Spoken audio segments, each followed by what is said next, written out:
Hey guys, and welcome back to the low poly tree class. In this final video I'm just going to go and show you some tips and tricks in Photoshop to finalize our image.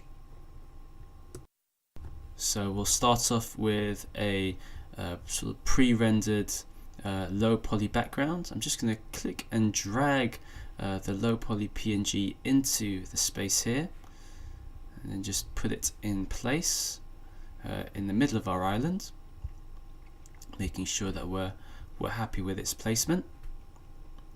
Now when you zoom in here you can see it's got these white borders, so I'm just going to rasterize the layer, click layer, and then sort of go to matting, and then defringe, it by 2 pixels.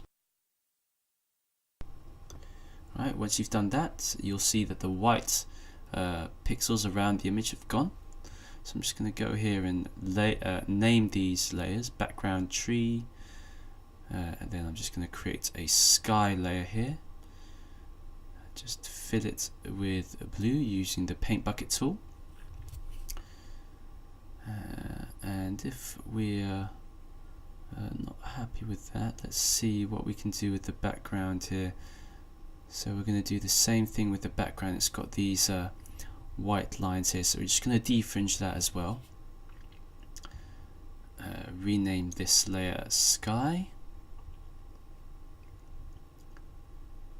and then from there what we'll do is just adjust the color of the sky here, so hue, saturation, and then just sort of use these sliders, play about with the sliders here until you're happy with a color for your sky. So from here what we're going to do next is we'll just take a look at the tree layer again. Control click on that layer to select the whole space. I'm just going to use a soft round brush, so making sure that the size is fairly large, picking black for the color, and then just putting the opacity and flow down a little bit. I'm just going to tap around. We want to put the hardness down to 0. Just going to go around the shadows here just to emphasize the darkness of the shadows on the tree, like so.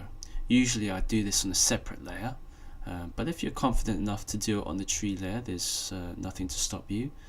So I'm going to make another layer and I'm going to do the same thing, but this time with the light. So I'm going to dab the soft round brush using a white color and just sort of highlight the top parts of the tree where the light is going to shine on it most. So that's that will deal with the lighting of the tree. So I'm just going to select both of those layers here and group them up and rename that group tree. And then from here I'm going to create another layer, and I'll pick out the color of the orange, and then using the soft brush I want to sort of emphasize the glow of the trees there. So I'm going to dab the brush on the tree leaves and then make that layer into an overlay layer, and you'll see that it sort of ups the saturation of the leaves just a little bit, makes the leaves stand out a little bit more. So from here what I'm going to do is I'm going to do a little bit of background editing. So I'm going to use the lasso tool and go around the real foreground elements of these rocks just quickly here to show you guys what I do. And then once I've gone around the whole thing, I'll just highlight that area here, create a new layer and fill it with black, and then just take the opacity of the black down a little bit so that it makes it look like the those hills or those mountains are a lot closer to the camera, and it also sort of just helps frame the tree in the center of the image. So going back to our soft round brush, we're gonna dab some atmosphere on the outer edges of the mountains there. So you can do that by hitting Control-Shift-I to inverse the selection. And now just going back to the tree, I'm going to duplicate that layer, and I'm going to hit Control, or let's go to blending options first, and we're going to make it so that the color is black, and then Control-T, I'm going to flip it around, and I'm going to skew it a little bit to the left, and this will act as our tree's shadow. So I'm just going to apply that very quickly here, lower the opacity down to about 40%, 47%, then use the eraser tool in the same sort of settings as our soft round brush, and sort of tap away at that. Then I'm going to go to Filter, Blur, Gaussian Blur, or Gaussian Blur, however you pronounce that, and then I'm going to put the radius to 2, just to blur it out a little bit, or 1.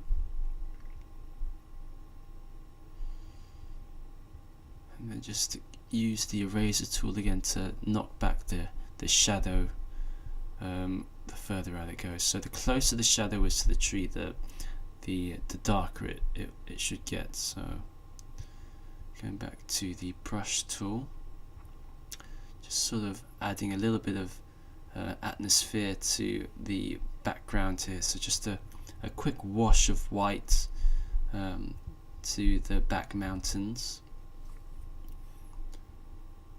It's like makes it look like there's a little bit of mist in the background, and it also helps again make the tree stand out. So we're adding a new layer here. We're making it red, and then sort of making an overlay layer, and the opacity down to about 20%, just to make all the colors fit together. So rename that layer Red Overlay. And then from here I'm going to make an adjustment layer. So going to the blue, and then moving it up slightly there, down slightly there. So the curves are again sort of doing this similar sort of thing to the red overlay, just fixing the colors a little bit. So you can play about with things there as well. So next thing I'm going to do from here is I'm going to use the brush tool, sort of add a little bit of lighting on top of the tree, just to emphasize how the light is coming from the top right of the image. And then that's pretty much it. So I hope you've enjoyed this class, how to create a tree in the low polygon style.